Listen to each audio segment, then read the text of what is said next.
गंगाधर छंती से किए 84 काठी गंगा को कमंडल रे साइती की रखिले ब्रह्मा आ से तो धरी की रखिले से को गंगाधर नु नै से गंगाधर हां हां सीताल रे गंगाधर कइले शिव सुनिए ब्रह्मा सुनिए हां हां आ गंगाधर किए किरे पान के भी लोकई गोपाल को 6 मिली छकरे हैं हां गंगा गंगा गंगा खाऊ ये को से गंगाधर कथा कहछि आ गंगा कहि आउ गंगाधर की आपनकर कपि सम्राट भंजी से कोन कहले बही कइते सव्यास छंद अच्छा ले बिंची बलबना आहाबरे पदरी गएबे मनरे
सम्राट भंजे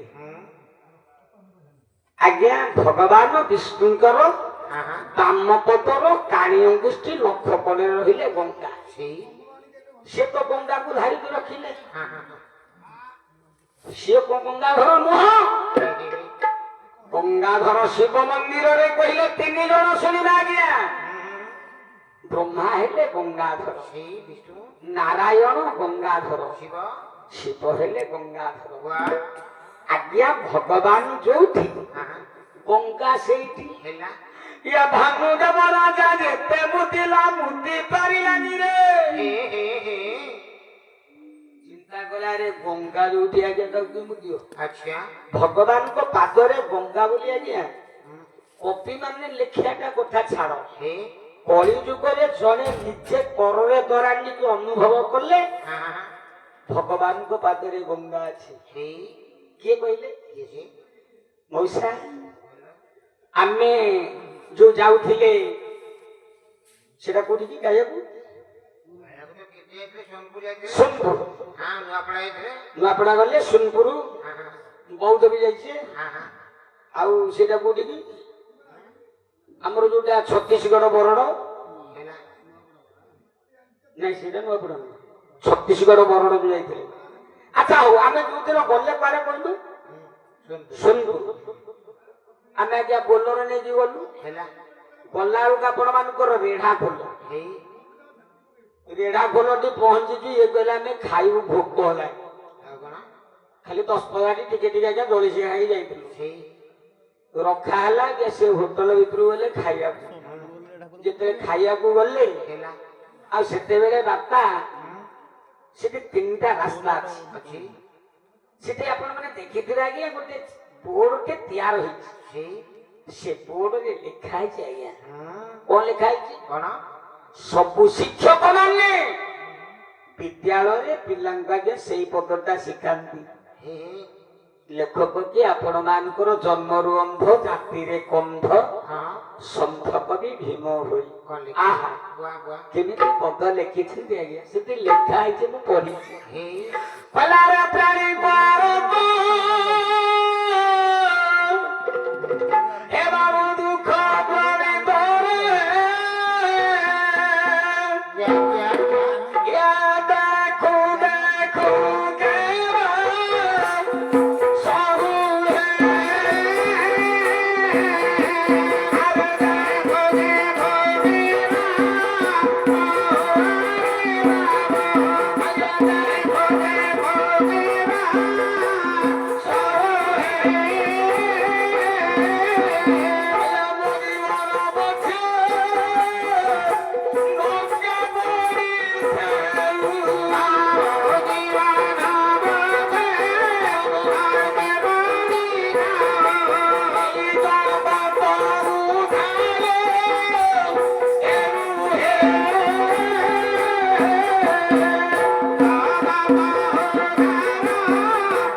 କି ପଦା ଆଜ୍ଞା କେମିତି କର ଆମ ଓଡିଶାରେ ଆଉ ଏମିତି ପିଲା ଜନ୍ମ ନେବେନି ଆଜ୍ଞା କି ଦିକି ଦର୍ଶନ ପଦ ଆପଣଙ୍କ ସୃଷ୍ଟିକି ଶିକ୍ଷା ଦେବା ପାଇଁ ଜାତି ପ୍ରାଣ ଉତ୍କଳ ମଣି ଆପଣମାନଙ୍କର ଜନ୍ମରୁ ଅନ୍ଧ ଜାତିରେ କନ୍ଧ ସନ୍ତ କବି ଭୀମ ବୋଇ ଲେଖିଲେ ପ୍ରାଣୀଙ୍କ ଆରତ ଦୁଃଖ ପ୍ରମିତ ଦେଖୁ ଦେଖୁ କେବା ସରୁ ହେ ଜଗନ୍ନାଥ ମୋ ଜୀବନ ପଛେ ନରକେ ପଡ଼ିଥାଉ ଜଗତ ଉଦ୍ଧାର ହେଉ କେହି ଆଜ୍ଞା ଏମିତି ଆମେ କହିପାରିବା ସେ କେମିତି ଜନ୍ମ ନେଇଥିଲେ କୋଉ ବେଳାରେ କକା ପୁତୁରା ଦି ଜଣ ଯାକେ ଆଜ୍ଞା ମହିମା ଗାଧିକି ମେଳା ଦେଖିବାକୁ ଗଲେ ଏ କକା କହିଲେ ଆରେ ଅନ୍ଧ ଭୀମ ବାଡିଟାକୁ ତୁ ଧର ମୁଁ ଧରୁଛି ଟିକେ ଆମେ ପଳେଇବା କାହିଁକିନା ତୁ ତ ଅନ୍ଧ ଲୋକ ଯାଇପାରିବୁନି କହିଲେ କକା ତେମେ ଚାଲ ମୁଁ ପଳେଇବି ଆରେ ସତ କହୁଛୁ ଯାଉ ଯାଉ କିଛି ପଥ ଯିବା ବେଳେ ଗୋଟେ ଜଙ୍ଗଲରେ ଆଜ୍ଞା ଗୋଟେ ଧାରରେ କିନି ରାସ୍ତା ଧାରରେ କୂପ ବିରାଟ ଗଭୀର କୂପ ଡାହାଣ ପାରୁଷରେ ଭୀମ ଭୋଇ ଯାଉଛନ୍ତି କକା ଆଗେ ଆଗେ ପଛରେ ଆଜ୍ଞା ଭୀମ ଯାଉ ଯାଉ ଯାଉ ଯାଉ ଡାହାଣ ଗୁଡିକି ମାରିଥିବା ତା ଜୀବନରେ ସେ କୂପରେ ପଡିଗଲେ ଶବ୍ଦ ଶୁଭିଲା ଦାଲୁଅତିନି କହିଲେ କକା ପଡିଗଲି କକା ଚମକି ପଡିଲେ ଅନେଇଲାରେ ଭୀମ କହିଲା କୂପ ଭିତରେ ପଡିଗଲା କି ଦେଖିଲା କି କୂପ ଭିତରେ ପଡିଛନ୍ତି ଭୀମ ତୋର କିଛି ହେଇଛି ନା କିଛି ହେଇନି କହିଲେ ରହର ମୁଁ କହୁଛି ବାଡିଟା ଧରିକି ଯିବୁ ମନା କଲୁ ହେ ରହରେ ମୁଁ ଟିକେ ତୋତେ ଉଦ୍ଧାର କରିବି ସେଦିନ ଭୀମ ଭୋଇ କହିଲେ କକା ତେମେ ଉଦ୍ଧାର କଲେ ହବନି ନାଇଁ କହିଲା ମତେ ପକେଇଛି ଯିଏ ଉଠେଇବ ସିଏ ମୁଣ୍ଡ ଖରାପ ହେଇଗଲେ କି ପୁଅ କହିଲା ଆରେ ତୁ ତାଉଥିଲୁ ତୋ ପଛରେ କେହି ନାହିଁ ତୋତେ ପକେଇବା ବାଲା କିଏ ନା ମୁଁ ଜାଣିଛି ଯିଏ ପକେଇଛି ମତେ ଯିଏ ପକେଇଛି ସେ ଉଠ ତେମେ ଉଠେଇଲେ ହବନି କହିଲା ହଇରେ ତମ ଘରେ ଯଦି ପଚାରିବେ ଭୀମ କୁହାଗଲା ନା ତେମେ କହିଦବ ମହିମା ଗାଦି 7 ଦିନ ମେଳା ଆଉ ଅନ୍ଧ ଲୋକ ତ ଆସିବାନି କହିଲା ମୁଁ ଏଇଠି ରହିବି ପ୍ରସାଦ ପାଇକି ଏଇଠି କିନି ତାଙ୍କ ମେଳା ଦର୍ଶନ କରିବି ତମେ ଯା ତାଙ୍କର ଆଉ କୋଉ ମେଳା ଦେଖିବାର ମନ ସତ ଭୀମଟା ଆଜ୍ଞା ପଇଲା କୂପ ଭିତରେ ନିଜ କକା ଆଉ ଆଜ୍ଞା ଆସିଲେ ଘରେ ପଚାରିଲେ ଭୀମ କାହିଁ ନା ସେ ମହିମା ଗାଦିକି ଅଛି ମେଳା ଦେଖୁଛି ବାପା 7 ଦିନ ଯୋଉ ଦିନ ପୂରଣ ହେଲା ତଥାପି ଆଜ୍ଞା କେହି ଆଇଲେନି ସେ କୂପ ଭିତରେ ଭୋକ ଉପାସରେ ଛଟପଟ ହଉଛି ଭୀମ 8 ଦିନ ଯୋଉ ଦିନ ହେଲା ରାତି ପାଇଲା ସେଇଦିନ ଆଜ୍ଞା ଭଗବାନ ଯାଇକି ପହଞ୍ଚିଲେ ଡାକିଲେ ଭୀମ ଭୀମରେ ମୁଁ କିଏ ମୁଁ ପରା ପକେଇବା ବାଲା ଆଇଛି ନା ତୋ ମନକୁ ଆଜି କହିଲା ଯଦି ପକେଇବା ବାଲା ଆଇଛୁ ଉଠା କହିଲେ ମୁଁ ଭୋକ ଉପାସରେ ଛଟପଟ ହଉଛି 7 ଦିନ ହେଇକି ଆଜି ମୁଁ ଗଣୁଛି ଦିନ 8 ଦିନ ହେଲାଣି କହିଲା ହେରେ ତୁ ପକେଇବା ବାଲା ଆଜି ଆଉଛୁ ତୋର ମନେ କହିଲା ଆଚ୍ଛା ଯଦି ପକେଇବା ବାଲା ଆଇଛି ଦେଖି ଉଠେଇଲୁ ଉଠା ଉଠା ଭଗବାନ ଆଜ୍ଞା ଧର୍ମଦଣ୍ଡର ମାଲିକ ଗୋଟେ ଡୋରି ବାହାର କଲେ ସେ ଡୋରିଟା ହଉଛି ଆଜ୍ଞା ଭକତି ରୂପକ କରେଣ୍ଟ ଡୋରି ଡୋରିଟାକୁ ପକେଇଲେ କହିଲେ ଭୀମ ଏଇଗୋଟାକୁ ଧରିଛି ଭୀମ ଶୂନ୍ୟ ଶୂନ୍ୟ ନାରାୟଣ ଟେକି ଆଇଲେ ଉପରୁ ଭୀମ ଆଜ୍ଞା ଯେତେବେଳେ ବାହାରିଲା କହିଲା ଆରେ ହେ ଏ ପ୍ରଭୁ ନା ଆଉ କିଏ କହିଲା କକା କାହାକୁ ନାୟାରେ ପଠେଇନି ତୁ ଏତେ ଶୀଘ୍ର ମତେ ଟିକେ ଘିମିଲା କରେଣ୍ଟ ଡୋରି ଭଳିଆ ଆଚ୍ଛା ଇଏ ଯଦି ବାସ୍ତବରେ ପ୍ରଭୁ ମୁଁ ତ ଶୁଣିଛି ମହିମା ଗାଦି ଠିଆ ପାଦରେ କୋଉଠି ଗଙ୍ଗା ଅଛି କହିଲା ମୁଁ ଯଦି ଜାଣିନି ଆ ପାଦରେ ଗଙ୍ଗା ଅଛି ମୁଁ ଜାଣିବି ତାହେଲେ ପ୍ରଭୁ କହିଲା ତୁ ଉଠେଇବା ବାଲା ଆଇଛୁ ନା ହଁ ନା ଦେଖି ତ ଅନ୍ଧ ଲୋକ ତ କହିଲା ତୋ ପାଦ ଦିଟା କୋଉଠି ଦେଖି ଦେଖେଇଲୁ ଆଜ୍ଞା ଭଗବାନ ଧୀରେ ଧୀରେ ଯାଉଛନ୍ତି ଭୋଇ ନିକଟକୁ ଆଜ୍ଞା ହାତ ମାରିଦେଲା ଶରୀର ବସିଲା ଭୀମ ଭାବା ଭୀମ ବସିଲା ଅନ୍ଧ ତ ଦିଟା କି କରରେ ତାଙ୍କ ଦିଟା କି ପାଦକୁ ଦରାଣ୍ଡିଲା ଭୀମ ଯେତେବେଳେ ଦରାଣ୍ଡିଲା ଦିଟା ପାଦକୁ ନୟନରୁ ଟପ ଟପ କୃତକ ଝରିଲା ଭୀମର। ହରି ପଡୁଛି। କହିଲା ଗୋବିନ୍ଦ ହଁ, ମୁଁ ଯାହା ଶୁଣୁଥିଲି ସତ। ସତ। ଆଜ୍ଞା ସେଇଠି ସେ ପଦ ରଚନା କରିଛନ୍ତି ଭଗବାନଙ୍କର ପାଦ ଦିଟା ଧରିକି। କହିଲା ମୁଁ ଜାଣିଲି ପ୍ରଭୁ ତୋ ପାଦରେ ଗଙ୍ଗା ଅଛି। ଅଛି ଅଛି। କହିଲେ ତ ଲକ୍ଷ୍ୟ କରେ ପ୍ରଭୁ ସୁରାସୁରୀ ହଁ, ହେନ୍ଦଳ ମାଲ ଜ୍ୟୋତି ପୁରୀ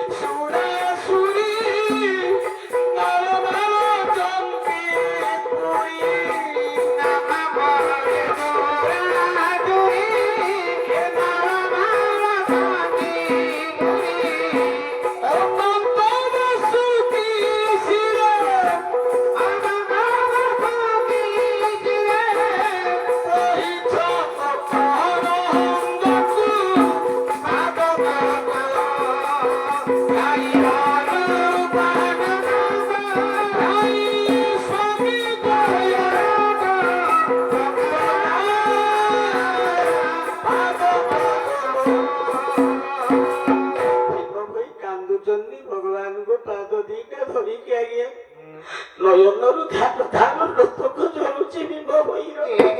କହିଲେ ହେ ଗୋବିନ୍ଦ କିଏ କହିଲା ତ ପାଦରେ ମକରନ୍ଦ। ମୁଁ ଜାଣିପାରୁନି ତ ପାଦରେ ମକରନ୍ଦ ଅଛି ବୋଲି। ହେ ପ୍ରଭୁ ଅନୁଭବରେ ଆଣିଲି ତ ଲକ୍ଷ୍ୟ କରି ସୁରାସୁରୀ ମାଳ ମାଳ ଚନ୍ତି ପୁରୀ। ହେ ପ୍ରଭୁ ଅନନ୍ତ ବାସୁକି ଶିରେ ବହିଛ ମକରନ୍ଦକୁ ବନ୍ଦନା ପାଦ ପଦ୍ମକୁ ଧ୍ୟାଇ ଅରୂପାନନ୍ଦକୁ। ଭଗବାନଙ୍କ ପାଦରେ ଜାଣି ପକେଇଲେ ଭୀମ ଭଇ ଅଛି ଗଙ୍ଗା। ନୟନରୁ ଲୋତକ ଝରେଇ ଦେଲେ ଭୀମ ଭଇ। ବାପା ଭଗବାନଙ୍କ ପାଦରେ ଗଙ୍ଗା ଅଛି। ସେଇଠୁ ଭୀମ ଭୋଇ ମହିମା ଗାଦିରେ ରହିଥିଲା ଆଜ୍ଞା।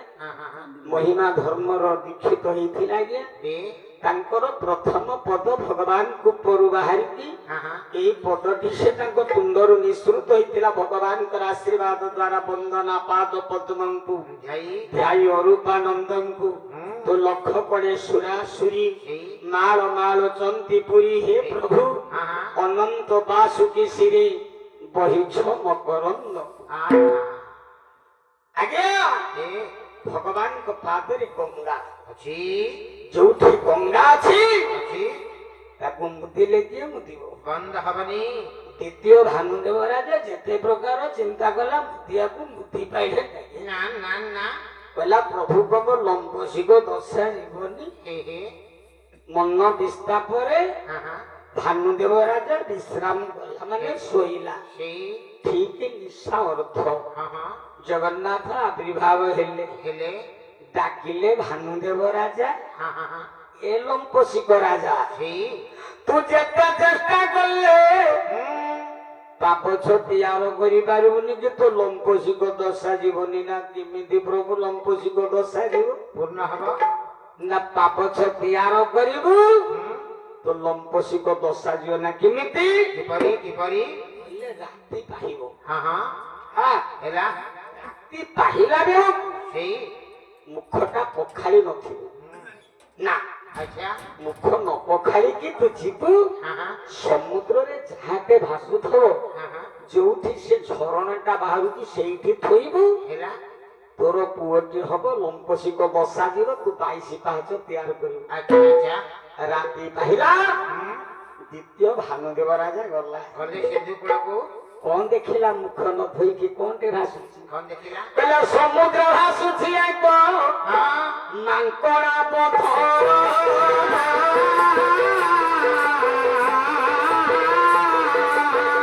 ସମୁଦ୍ର ଭାସୁଛି ଏକ ମାଙ୍କଡା ପଥର।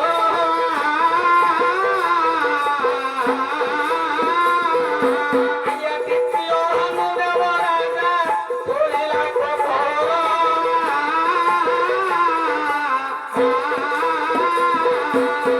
ସାତ ନମ୍ବର ତା ଗଛେ ଆଣିର ଥୋଇଲା।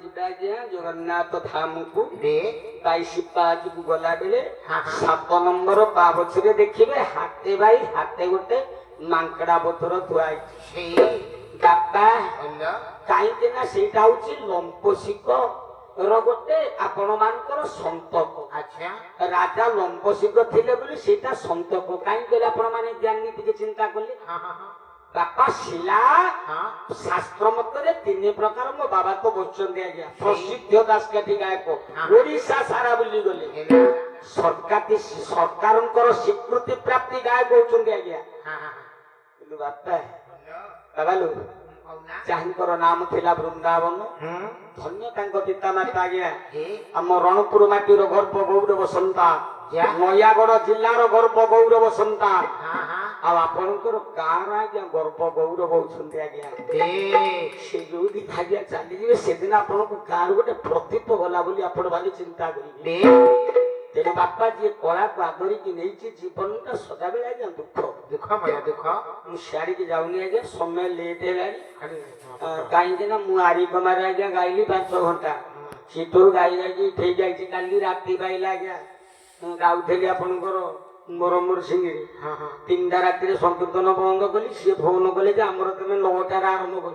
ହେଲା ମୁଁ ଶିଖେଇକି ଯାଇକି ପହଞ୍ଚିଲା ବେଳକୁ 10:30 ହେଲାଣି। ହେଲା ହଉ ଆଜ୍ଞା ଆଉ ଯେତିକି ଆପଣ ମାନେ ବସିଛନ୍ତି ଆପଣ ମାନେ ଜ୍ଞାନୀ ଗୁଣି କାଲି ବି ରଖିଛି ଆଜ୍ଞା 2ଟା ଗାଇବାକୁ। ହେ ହେ ଗୋଟେ ବଡ ପାରିରେ ଗାଇବି ସେଠୁ ଗାଇକି ଯିବି ଅରଖ ପଦା।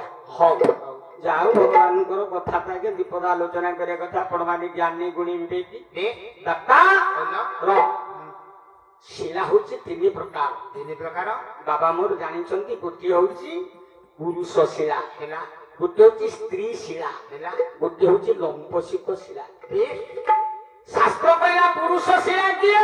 କାହାକୁ କହିବା ଶିଳ୍ପୀ ମାନେ ଯେତେବେଳେ ନିହଳ ମନରେ ଆଜ୍ଞା ଭଗବାନଙ୍କର ଶରୀର ମୂର୍ତ୍ତି ତିଆର କରିବା ପାଇଁ ବାପା ସେଠି ତିଆର କରନ୍ତି ଆଜ୍ଞା ନିହଳ ମନରେ। ହେଲା ବାଡେଇବା ବେଳେ ହେ ଝାଣୁ ଅଗ୍ନି ଶବ୍ଦ ହବା ବେଳେ ଗୋଟେ ଜାଗା ବାଡେଇଲା ଆଉ ଗୋଟେ ଜାଗା ଛାଡୁଥିବ ହେ ଯୋଉଥିରେ ଭଗବାନଙ୍କର ଶରୀର ତିଆର କରାଯାଏ ମୂର୍ତ୍ତି।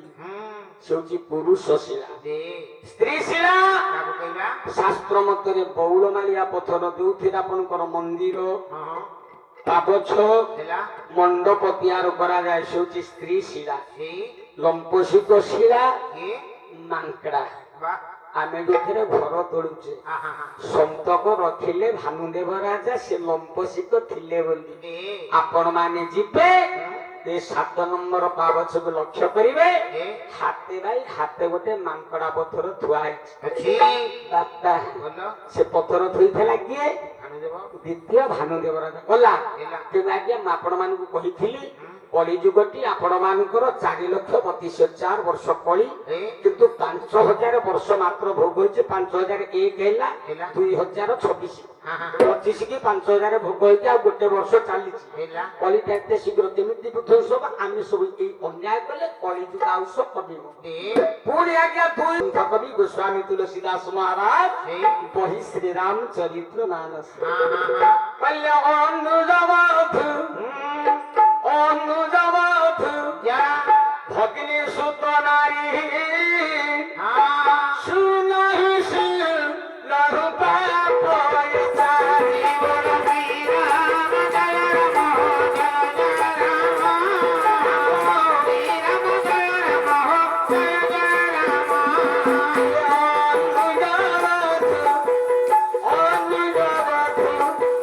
ভগিনী সুত নারী সুনহি লরুপা পয়চারি জীবন শ্রীরাম জয় রাম জয় জয় রাম শ্রীরাম জয় রাম জয় জয় রাম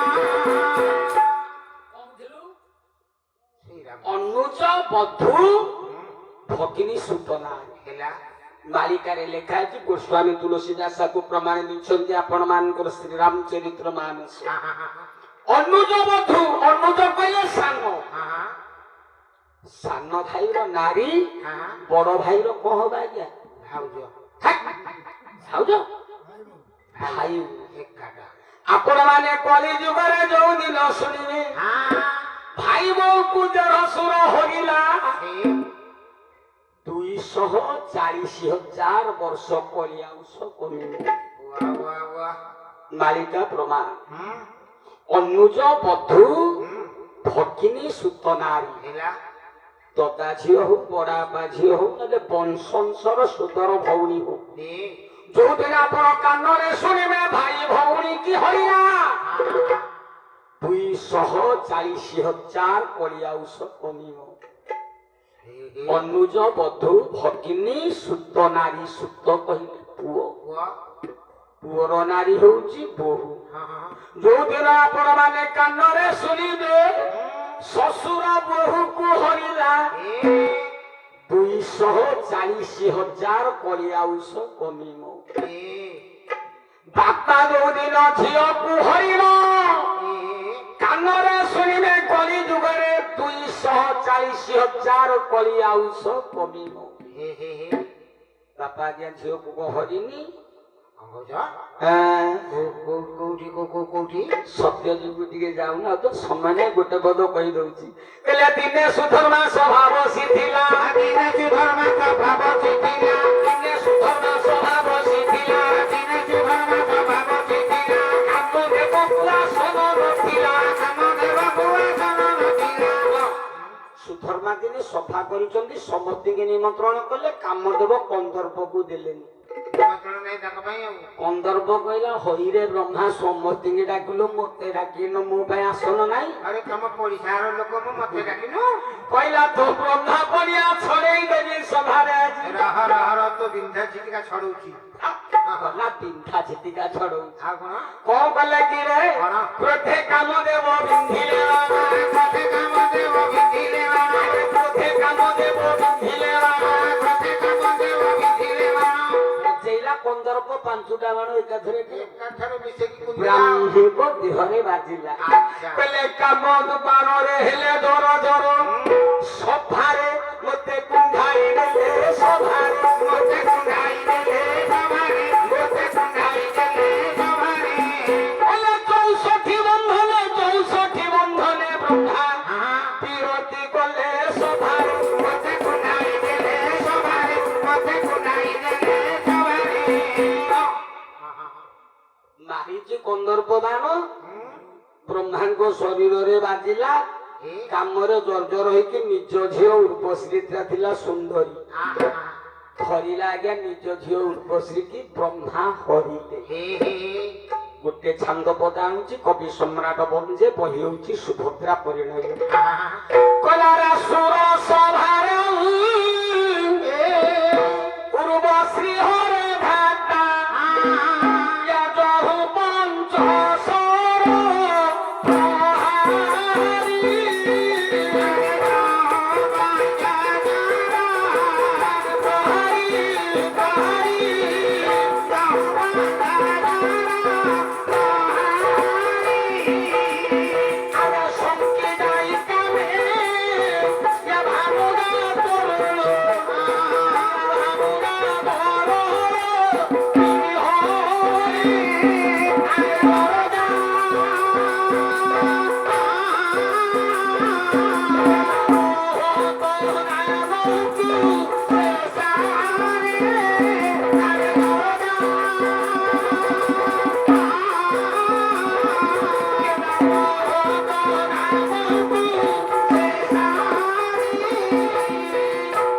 ଆଜ୍ଞା ମାନେ କବି ସମ୍ରାଟ ଭଞ୍ଜେ ବହି ହଉଛି ସୁଭଦ୍ରା ପରିଣୟ।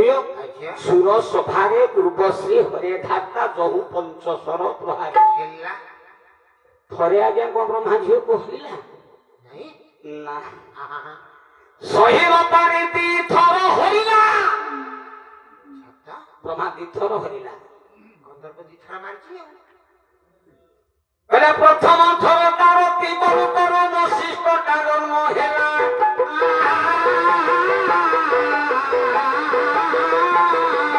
ପ୍ରଥମ ଥର ତର ତିବରୁ ତର ବଶିଷ୍ଠ ତା ଜନ୍ମ ହେଲା।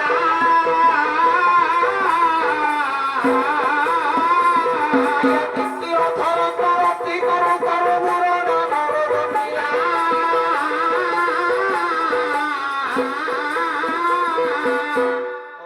ସିଆଡ଼ିକି ଯାଉଛି କ୍ଳାନ୍ତ ଲାଗିଲାଣି ବହୁତ ସମୟ ହେଲାଣି ହଁ ହଁ ମୁଁ ଆପଣମାନଙ୍କ ନିକଟରୁ ବର୍ତ୍ତମାନ ବିଦାୟ ତ ଚାଲିଥିଲି ଚାଲିଥିବ ଆଜ୍ଞା କଥାଟା ଥିଲା ଆପଣଙ୍କର ମଙ୍ଗଳାଚରଣରେ କୋଉଠି ଆଡେ କୁଆଡେ ଗଲାଣି ମାଳିକା ଭିତରେ ବସିକିଲି ଛାଡ଼ ହଉ ବାପା କାଲି ଆସିଲେ ପୂର୍ଣ୍ଣ କରିବା ରଜଦେବଣୀଙ୍କର କଥାଟା ଆଣିଥିଲି ଶୀତ ଅଶୀତ ଅପରାଜିତାର ହେଲା ମଧ୍ୟେ ଧରି କରି କାୟ ଚମ୍ପାର ଆଚ୍ଛା ଷାଠିକ କାଠିକ ଚୂଡା ପ୍ରବାଳ ମୁକ୍ତି ନାରୀର ଶ୍ରୀ ଗଭାକୁନ୍ତଳ ଚାରି ତୋର ଚାରୁ ହଁ ଚାରି ହଁ ଦାରୁ ବ୍ରହ୍ମ ରୂପେ ନାଶନ୍ତୁ ଏଇ କଥାଟା ଆଜ୍ଞା ବାବା ମୋର କରିଛନ୍ତି ଏଇଠୁ ଆରମ୍ଭ କରିଥିଲି ସିଆଡେ ସିଆଡେ ରହିଲା ଆଡକୁ ପଳେଇଲା ବସିଲା ଛାଡ଼ିଦିଅ ହଉ ହଉ ମୋ ମାଙ୍କ ଦରବାରରେ ହୁଁ ଆଜି ଆପଣ ମାନଙ୍କ ନିକଟରେ ବାପା ଗୋଟିଏ ପଦ ନାରାୟଣଙ୍କର ବନ୍ଦନା କରିକି ବନ୍ଦ କରି